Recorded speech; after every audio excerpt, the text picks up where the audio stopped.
Vitor Pereira, anunciado como treinador do Flamengo, tem um novo comandante. A negociação rolou ao longo de semanas, muito se falou e agora Vitor Pereira está confirmado como treinador do Flamengo. Uma boa tarde para você, Vitor Sérgio Rodrigues, e também para Aline Nastari. Boa tarde todos os amigos aí do De Placa. Realmente o que já se imaginava, acabou sendo anunciado hoje.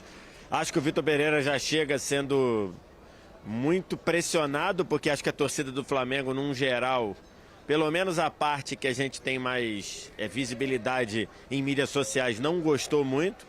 Acho que ele é um bom técnico, acho que ele é um técnico que pode fazer muito com um elenco vasto, mas ele já vai ter que, ele vai estar muito pressionado desde o início e ele tem que entender que ele precisa botar um time que seja agressivo quase que o tempo todo, que é um pouco do que a torcida do Flamengo cobra, inclusive não só para ganhar, tem que ganhar sendo protagonista, ganhar indo para cima, que aí eu não sei se o Vitor se isso vai ser uma surpresa para o Vitor Pereira. Acho que é um bom técnico, acho que o Flamengo não conduziu legal com o Dorival. A parte de contratar o Vitor, acho que o Flamengo aí não tem culpa nenhuma, né? Acho que talvez o Vitor devesse ter tido uma outra postura com o Corinthians, né? Então, mas acho que o Vitor talvez devesse ter tido uma postura diferente com o Corinthians e acho que o Flamengo deveria ter tido uma postura diferente para o Dorival. E não digo abrir mão do Dorival, acho que era um direito do Flamengo eventualmente abrir mão do Dorival. Acho que só devia ter feito de uma forma diferente. Você colocou, Vitor, sobre a relação do Vitor, como vai ser em relação ao Vitor, né?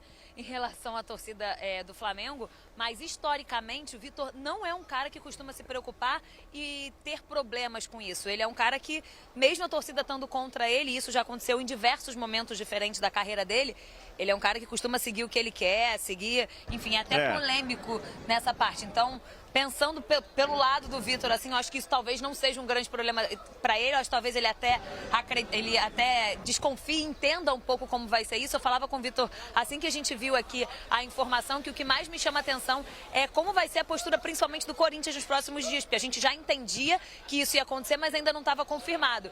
E aí eu contava que eu estava na entrevista de apresentação do Vitor Pereira no Corinthians quando ele chegou, e eu lembro do Ilho conversando ali em particular com a imprensa, mostrando pra gente as conversas de WhatsApp dele com o Vitor Pereira e dando a certeza que o Vitor ele só foi pro Corinthians e ele só criou tudo isso com o Corinthians porque uma relação extracampo e extraprofissional foi criada. E o Duílio dizia, eu falei com a esposa dele, era difícil ele estar aqui, ele está aqui por conta da gente, pela relação que a gente criou, que não é só algo profissional, não é só algo de contrato. Então, para vocês entenderem o tamanho, né, da decepção, que não só da torcida do Corinthians, mas mais especificamente da diretoria, porque mesmo internamente, enfim, com problema ou não com alguns jogadores, é quem sempre trouxe esse discurso de uma relação pessoal, que fugia da ideia do campo e essa relação pessoal certamente sendo quebrada. E tem um outro ponto, Aline, você que fez a cobertura do Corinthians muito proximamente do Campeonato Paulista, talvez não tenha dado tempo para perceber na parte do Campeonato Paulista, mas a relação do Vitor Pereira com os senadores do elenco não era boa. E não só não era boa, era ruim. Era ruim. É sabido que vários jogadores em conversa depois da saída falou, se referindo ao Vitor Pereira com palavras ou jocosas ou palavas ofensivas ao Vitor Pereira. Assim, os experientes. Eu tive, inclusive. Porque eu não sabia, acho que foi mais depois no Brasileiro. Mas eu continuei tendo contato e eu tinha essa informação de que os experientes, eles não tinham uma boa relação. Exatamente. Mais do que isso, eles não acreditavam que os resultados que o Corinthians tinha tido em campo era consequência do trabalho feito pelo Vitor Pereira. Muitos colocavam como uma sorte, por exemplo. Então assim... E o Flamengo tá cheio de medalhões, exatamente. Né? Eu cheguei a ver mensagem de jogador falando, isso é um filho da... Cheguei a ver mensagem. Então assim... que eu estou querendo dizer com isso? Não que o Vitor Pereira esteja errado, eu não tenho elementos para dizer. Eu estou dizendo que no Flamengo ele vai pegar uma base de jogadores muito experientes, muito cascuda, muito vitoriosa no clube. Então acho que ele vai ter que ter um cuidado com isso também. Porque não dá para dizer, não, quem chega aqui mando eu. E a gente sabe como é que é no futebol, em especial no futebol brasileiro.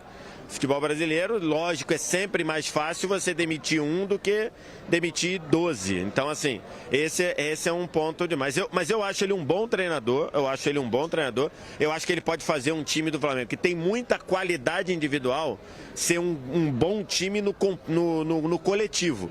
Que acho que talvez faltou em alguns momentos. Claramente faltou com o Renato Gaúcho, por exemplo. Acho que do ponto de vista coletivo o time não estava funcionando. Mas isso não é o caso do Dorival, que era o anterior, por exemplo. Então, eu não sei, eu tenho minhas dúvidas. Por exemplo, acho que a reta final ali, acho que faltou mão do Dorival ali na reta final. Acho que no jogo de volta contra o Corinthians, no jogo contra o próprio Atlético Paranaense, talvez isso tenha faltado, talvez isso tenha ajudado a diretoria do Flamengo a tomar essa decisão. Então, assim, eu acho que do ponto de vista coletivo, eu acho que ele pode ajudar. Minha preocupação é o relacionamento. É isso, André. O que dá pra ficar nítido é que se o Flamengo estava numa situação muito confortável no fim da temporada... Do ponto de vista de grupo, né? Do ponto de vista de conquista, de aceitação da torcida. Tava num clima tranquilo, estável, comprou e uma briga. Mas aí é que tá. É porque a gente não pode, acho que é um dos grandes erros dos tempos atuais, é querer traduzir ou querer generalizar a torcida de mídia social para a torcida de arquibancada. Sim. Mas a torcida de mídia social do Flamengo já tinha muita gente criticando o Dorival também. Mas eu não tô falando também, nem da isso que eu tô mídia digital, falando. tô dizendo que era um cenário tranquilo. Sim, tava tudo legal, tava um clima ótimo. Se o Dorival ótimo. continuasse, não ia ter nenhum tipo de contestação grande. Não ia ter, mas o que eu tô dizendo o Dorival já tava sendo, até começar não, mas o Dorival já tinha sido, pela queda de desempenho do time, que final. De novo o Flamengo atingiu o ápice muito antes da reta final da temporada. Ao contrário de 2020, de 2021, que o Flamengo tomou um 3-0 do Atlético Paranaense e perdeu a final do Palmeiras, no ano passado já veio caindo na reta final, mas foi suficiente para conquistar os títulos. Mas já tinha muita gente criticando o Dorival. Então, assim, tinha muito torcedor criticando o Dorival pela queda de desempenho. Mas numa reta final que os jogadores fizeram muito mais jogos do que todos os outros times do Campeonato Brasileiro. Claro, tinham N situações e o Flamengo ainda conquistou os títulos. Então, é uma coisa. Mas já tinha muita crítica. Agora, a minha dúvida é como o Vitor Pereira vai se dar em relação a relacionamentos, e isso é importante sim, ainda mais num time que você tem, sei lá, pelo menos 6 ou 7 jogadores que são dos mais vitoriosos da história do clube. Então isso me preocupa. Então são pontos aí bem colocados por Vitor Sérgio Rodrigues e também Aline Nastari em relação à contratação e o anúncio do Vitor Pereira. Após a saída do Dorival Júnior, quem é o novo treinador do Flamengo é Vitor Pereira.